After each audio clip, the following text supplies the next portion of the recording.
Fahamu ukweli kuhusu sickle cell.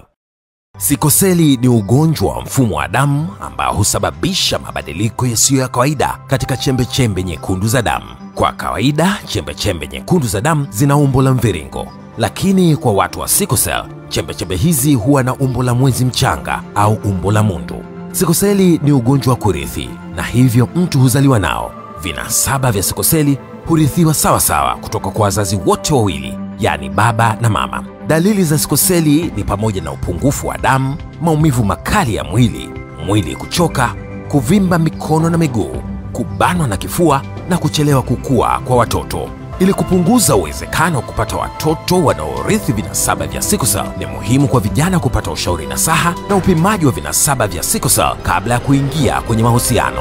Aidha, katika kutekeleza mikakati ya kimataifa ya kukabiliana na ugonjwa huu, kila mwaka Tanzania huungana na mataifa mengine duniani kuadhimisha siku ya sickle cell. Lengo la siku hii muhimu ni kuongeza uelewa kwa jamii kuhusu ugonjwa wa sickle cell na kupunguza madhara yatokanao na ugonjwa huu. Kwa taarifa, elimu na ushauri, piga simu namba 199 bure.